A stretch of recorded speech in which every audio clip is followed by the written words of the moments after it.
Welcome to G10 news. నేను శ్రావ్య. ముందుగా headlines. అరుదైన ఘనతకు 12 పరుగుల దూరంలో రవీంద్ర జడేజా. ప్రస్తుతం ఇంగ్లాండ్లో జరుగుతున్న టెస్ట్ సిరీస్లో అద్భుతంగా రాణిస్తున్న జడ్డు.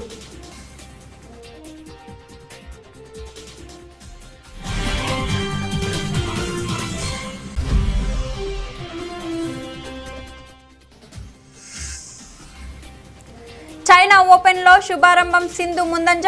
రెండో రౌండ్లో సింధుతో ఉన్నతి ఆమితుమి.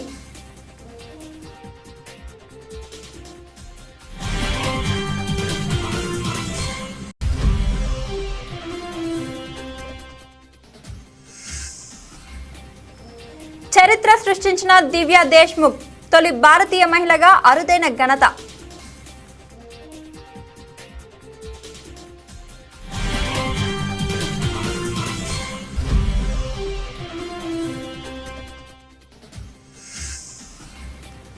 రిషబ్ పంత్ గాయం పట్ల స్పందించిన సాయి సుదర్శన్. అభిమానుల ఆందోళన.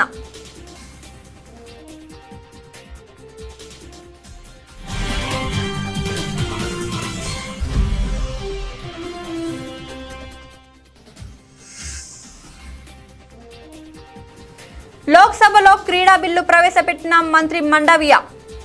NSFI పరిధిలోకి BCCI.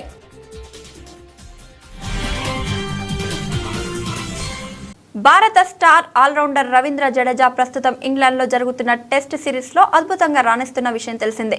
ఈ క్రమంలో అతడు ఓ అరుదైన ఘనతకు చేరువలో ఉన్నాడు. మరో 12 రన్స్ చేస్తే చాలు టీమిండియా తరపున తొలి ఆటగాడిలా నిలుస్తాడు. ఓవరాల్గా వెస్టిండీస్ దిగ్గజం గ్యారీ సోబర్స్ సరసన చేరతాడు. ఇంతకీ ఆ అరుదైన ఘనత ఏంటంటే, ఇంగ్లాండ్ గడ్డపై టెస్ట్ ఫార్మాట్లో 1000+ రన్స్ 30+ వికెట్స్ పడగొట్టిన ఏకైక విదేశీ ప్లేయర్ గ్యారీ సోబర్స్. ఈ కరేబియన్ ఆటగాడు 21 టెస్టుల్లో 1820 పరుగులు 30 వికెట్లు పడగొట్టాడు. టీమిండియా ఆల్రౌండర్ రవీంద్ర జడేజా ఇప్పటికే 30 వికెట్లు పడగొట్టగా 988 రన్స్ చేశాడు. అంటే మరో 12 పరుగులు చేస్తే ఈ క్లబ్లో చేరే తొలి భారతీయ ఆటగాడిగా అరుదైన ఘనతని సొంతం చేసుకుంటాడు. జట్టు తర్వాతి స్థానంలో కపిల్ దేవ్ 638 పరుగులు 43 వికెట్లు, విను మాట్కర్ 395 రన్స్ 20 వికెట్లు, రవిశాస్త్రి 503 పరుగులు 11 వికెట్లు ఉన్నారు. కాగా 1000+ రన్స్ 30+ వికెట్స్ జాబితాలో ఇంగ్లాండ్ తరపున ఏకంగా 12 మంది ఆటగాళ్లు ఉన్నారు. BWF చైనా ఓపెన్ టోర్నీలో భారత star shuttler PV Sindhu pre క్వార్టర్స్లోకి దూసుకెళ్లింది. బుధవారం జరిగిన మహిళల సింగిల్స్ పోర్లో సింధు 21-15, 8-21, 21-17తో టొమేకా మియాజాకి జపాన్పై ఉత్కంఠ విజయం సాధించింది. గంట పాటు జరిగిన పోరులో తన 15 కంటే మెరుగైన ర్యాంక్ 6లో ఉన్న మియాజాకికి సింధు చిత్తు చేసింది. ఆఖరి వరకు హోరాహోరీగా సాగిన పోరులో తొలి గేమ్ గెలిచిన సింధుకు రెండో గేమ్లో ప్రత్యర్థి నుంచి అనూహ్య ప్రతిఘటన ఎదురైంది. అయితే నిర్ణయాత్మక మూడో గేమ్లో తన అనుభవాన్ని ఉపయోగిస్తూ సింధు గేమ్తో పాటు మ్యాచ్ని కైవసం చేసుకుంది. మరోవైపు పురుషుల డబుల్స్లో భారత ద్వయం సాత్విక్ సాయిరాజ్, చిరాగ్ శెట్టి 21-13, 21-9 జపాన్ జోడీ కెన్యా మితుహాహి హీరోకి ఒకామురాపై ఒలవోకగా గెలిచి ప్రీ క్వార్టర్స్లోకి ప్రవేశించింది. మహిళల సింగిల్స్లో ఉన్నతి హూడా 21-11, 21-16తో గిల్మోర్పై గెలిచి ముందంజ వేసింది. భారత యువ చెస్ క్రీడాకారిణి దివ్య దేశ్ముఖ్ పిడే మహిళల ప్రపంచ కప్ ఫైనల్కు చేరుకుని చరిత్ర సృష్టించింది. ఆమె సెమీఫైనల్లో మాజీ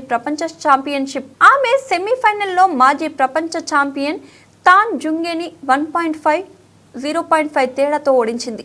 ఈ టోర్నమెంట్ చరిత్రలో ఫైనల్కు చేరిన మొదటి భారతీయ మహిళగా దివ్య దేశ్ముఖ్ చరిత్ర సృష్టించింది. ఈ విజయంతో ఆమె తన మొదటి గ్రాండ్ మాస్టర్ నన్ను కూడా సాధించింది. మహారాష్ట్రకు చెందిన 19 ఏళ్ల దివ్య తెల్లపావులతో అద్భుతమైన ప్రదర్శన కనబరిచింది. దీంతో పాటు ఆమె 2026 మహిళల క్యాండిడేట్స్ చెస్ టోర్నమెంట్కు కూడా అర్హత సాధించింది. ప్రపంచ నెంబర్ 89 దివ్య మంగళవారం జరిగిన మొదటి గేమ్లో నల్లపావులతో ఆడి డ్రా చేసుకుంది. అయితే నిన్న జరిగిన రెండో గేమ్లో ఆమెకి తెల్లపావులతో ఆడడం ప్రయోజనకరంగా మారింది. ఆమె మిడ్ గేమ్లో తన్ జొంగి చేసిన తప్పులను అనుకూలంగా మార్చుకొని దూసుకెళ్లింది. అంది వచ్చిన అవకాశాలను సద్వినియోగం చేసుకుని అద్భుత విజయం మార్చుకుంది. ప్రత్యర్థిని 101 ఎత్తులో ఓడించి ఫైనల్కి అర్హత సాధించింది. ఈ గెలుపుకు భారత మహిళా చెస్కు గొప్ప విజయమని చెప్పొచ్చు. ఇదిలా ఉండగా గ్రాండ్ మాస్టర్ కోనేరు హంపి రెండో సెమీఫైనల్కు చైనాకు చెందిన లీ టింగితో డ్రా అయింది. ఇప్పుడు ఆమె టై బ్రేక్ ఆడనుంది. ఈ ఇద్దరు క్రీడాకారిణులు ఈరోజు rapid bridge try break games ఆడతారు. దీని ద్వారా ఫైనల్లో రెండో స్థానం ఎవరికి లభిస్తుందో తెలుస్తుంది. ఇందులో గెలిచిన విజేతతో దివ్య దేశ్ముఖ్ ఫైనల్ ఆడుతుంది. ఎమిరేట్స్ ఓల్డ్ ట్రాన్స్పోర్ట్ మైదానంలో 4వ టెస్టు తొలి రోజు ఉత్కంఠభరితంగా ముగిసింది. ఈ మ్యాచ్లో కలిసివేస్తున్న విషయం ఏంటంటే రిషబ్ పంత్ గాయంపై వచ్చిన అప్డేట్. యువ బ్యాట్స్మెన్ సాయి సుదర్శన్ దీనిపై కీలక వ్యాఖ్యలు చేయడంతో భారత అభిమానుల్లో ఆందోళన మొదలైంది. ఆటలో పంత్ కీలక పాత్ర పోషిస్తున్నప్పటికీ గాయం కారణంగా అతడి లభ్యతపై సందిగ్ధత నెలకొంది. ఈ నేపథ్యంలో మ్యాచ్ కంటే ప్రస్తుతం పంత్ ఆరోగ్యంపై చర్చ మొదలైంది. Wicket keeper batsman Rishabh Pant Sai సుదర్శన్తో కలిసి దూకుడుగా ఆడుతూ 48 బంతుల్లో 37 పరుగులు చేశాడు. ఆ క్రమంలో 2 4లు, 1 సిక్సర్ కొట్టాడు. అయితే చివరి సీజన్లో క్రిస్ వోక్స్ బౌలింగ్లో రివర్స్ స్వీప్ ఆడబోయి బంతి అతని కుడికాలి బూటిపై బలంగా తాకింది. ఇంగ్లాండ్ జట్టు ఎల్బీడబ్ల్యూ కోసం అపీల్ చేసిన అంపైర్ తిరస్కరించాడు. బెన్ స్టోక్స్ డీఆర్ఎస్ తీసుకున్నాడు. కానీ పంత్ బ్యాట్స్కు బంతి తగిలినట్లు తేలడంతో అది విఫలమైంది. అయినప్పటికీ 27 ఏళ్ల పంత్ తీవ్ర నొప్పితో బాధపడ్డాడు. మైదానంలో లింపింగ్ చేస్తూ తన ప్యాడ్లను తీసేశాడు. భారత జట్టు ఫిజియో వెంటనే అతన్ని పరిశీలించగా పరిస్థితి మెరుగుపడకపోవడంతో పంత్ను ఆసుపత్రికి తరలించారు. సాయి సుదర్శన్ మాట్లాడుతూ పంత్ స్కాన్ల కోసం వెళ్లినట్లు ఈ రోజు రాత్రి ఫలితాలు తెలుస్తాయని చెప్పాడు. అతను త్వరగా కోలుకోవాలని ఆశిస్తున్నప్పటికీ పంత్ ఆడకపోతే జట్టులోని ఇతర బ్యాట్స్మెన్లు బాధ్యత తీసుకోవడానికి సిద్ధంగా ఉన్నారని తెలిపాడు. పంత్ చాలా నొప్పితో ఉన్నాడు. స్కాన్ల కోసం వెళ్లాడు. రేపటికి పూర్తి సమాచారం తెలుస్తుందన్నారు. అతను బాగా ఆడుతున్నాడు కాబట్టి అతను ఆడకపోతే జట్టుకు ఇది పెద్ద నష్టమన్నాడు. కానీ మిగిలిన బ్యాట్స్మెన్లు ఆల్రౌండర్లు ఈ లోటును భర్తీ చేయడానికి ప్రయత్నం చేస్తారని సుదర్శన్ ప్రెస్ కాన్ఫరెన్స్లో చెప్పాడు.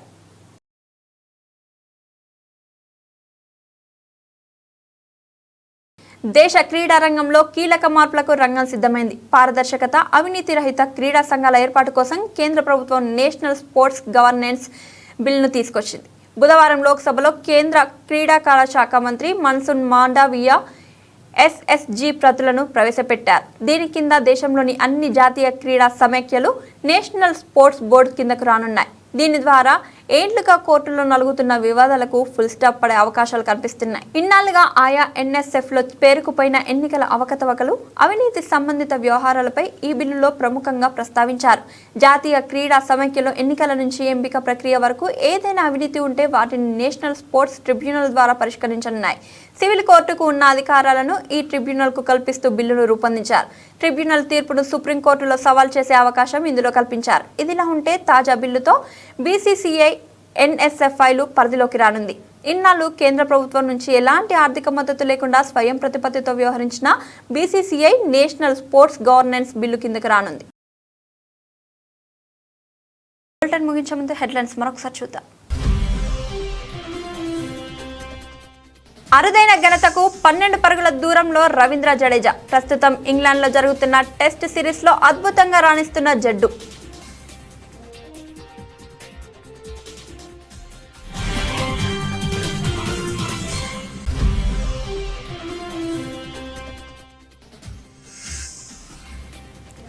చైనా ఓపెన్లో శుభారంభం. సింధు ముందంజ. రెండో రౌండ్లో సింధుతో ఉన్నతి ఆమితుమి.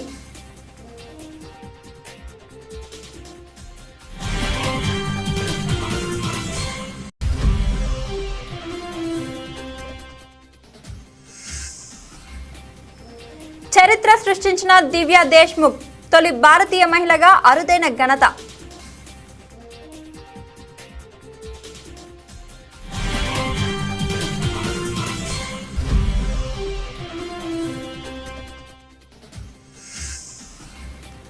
రిషబ్ పంత్ గాయం పట్ల స్పందించిన సాయి సుదర్శన్. అభిమానుల ఆందోళన.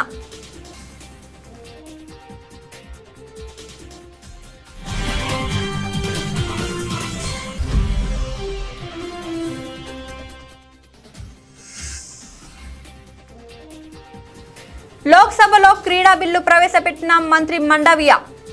ఎన్ఎస్ఎఫ్ఐ పరిధిలోకి బీసీసీఐ. ఇది వాళ్ళ న్యూస్ అప్డేట్స్. చూస్తూనే ఉండండి.